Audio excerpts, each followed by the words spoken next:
Gloria al Rey de Reyes, bendito, alabado, glorificado sea el nombre de Jesús. Y gracias, Señor, por fijarte en nuestra pequeñez, y gracias por darnos como ejemplo a imitar a tu Santísima Madre, la siempre Virgen María.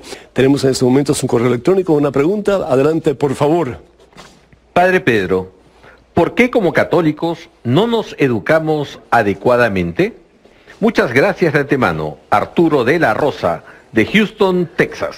Arturo, muy agradecido. Yo creo que el brinco que el pueblo católico cristiano ha dado desde el Segundo Concilio Vaticano ha sido, pues, notable. Yo recuerdo, y ya pues yo era niño, ¿no?, que antes habían ciertas organizaciones para grupos masculinos, para grupos femeninos, etcétera. Habían cofradías y demás, pero así como que estudiar la palabra, estudiar las enseñanzas, la doctrina de la Iglesia Católica, no mucho, no mucho.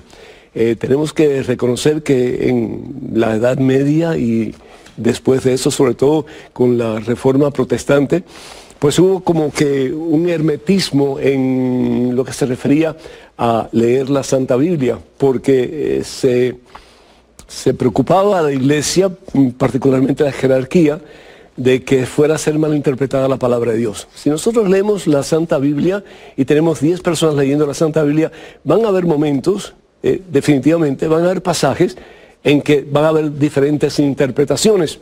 Y muchas veces podemos malinterpretar lo que realmente el mensaje bíblico nos quiere dar a conocer. Entonces tenemos que tener mucho cuidado. Pero fue tanto el cuidado que se tuvo que se perdió un poco de vista el que la gente, es decir, el pueblo, los laicos, tuvieran acceso a la Santa Biblia. Lo que se hacía era que se daba a conocer la historia sagrada. Yo no sé si algunos de ustedes se recuerdan, ¿verdad?, los libros de historia sagrada, que más o menos explicaban la Santa Biblia, pero no era la lectura de la Santa Biblia per se, no era eso. Entonces, viene el Concilio Segundo Vaticano y comienza a haber como que un deseo mucho más amplio, mucho más grande del estudio de la Biblia y del estudio de los documentos de la Iglesia. Hoy día hay una cantidad de laicos grande en todas partes del mundo que son, pero muy educados en la palabra de Dios y bien formados en las enseñanzas y los documentos particularmente de la Iglesia. Estamos conscientes de lo que dice la palabra de Dios en Oseas, el profeta Oseas, capítulo 4, versículo 6, y lo que dice es: mi pueblo perece por falta de conocimiento. Y bien es cierto también, porque sí, es cierto que ha habido pues un gran despertar por parte de este enorme gigante que conocemos como el laicado dentro de la Iglesia Católica. También hay muchos que conocen muy poco o no conocen nada.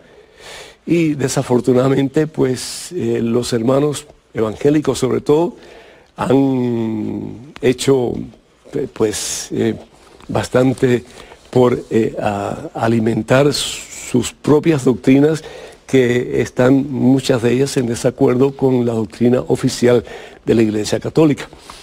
Entonces, de ahí, pues, todas las cosas que muchas veces se dicen de parte de muchos hermanos evangélicos e incluso protestantes en relación a la Virgen, en relación a los santos, en relación a la confesión ante un ministro del Señor que es un sacerdote, en relación al Papa y tantas otras cosas más. Es decir, Jesús instituye una sola iglesia, y esa iglesia que Jesús instituye debemos de amarla y de respetarla y de conocerla antes de hacer juicios. Y esa es la iglesia que conocemos como la una santa, católica y apostólica. No hay otra, hermanos, no hay otra. Podrán decir que la iglesia no es esa, que vino otra. Es decir, si hubiera habido otra iglesia, entonces la iglesia que Jesús funda, la obra que Jesús establece, es inválida. Es decir, Jesús hizo algo mal hecho. Pero no solamente Jesús la establece como voluntad divina, pero dice, los poderes del infierno jamás la podrán vencer. Entonces, o creemos lo que dice Jesús o no lo creemos. Pero si creemos lo que dice Jesús, entonces tenemos que creer que Jesús le dice a Simón Barjona, sobre esta piedra, y hablando a Simón, no hablando de él, porque él es la piedra angular, pero Jesús le cambia el nombre a Simón y le pone el nombre Pedro, que significa piedra firme. Y dice, sobre esta piedra, refiriéndose a Simón Barjona, que le cambia el nombre, le pone el nombre de Pedro, edificaré mi iglesia, una sola. No 5, ni 10, ni 20, ni 1000, ni 10,000, ni 30,000, una sola. Entonces, hermanos, es importante que conozcamos más la iglesia para que entonces no pase lo que dice el profeta Oseas.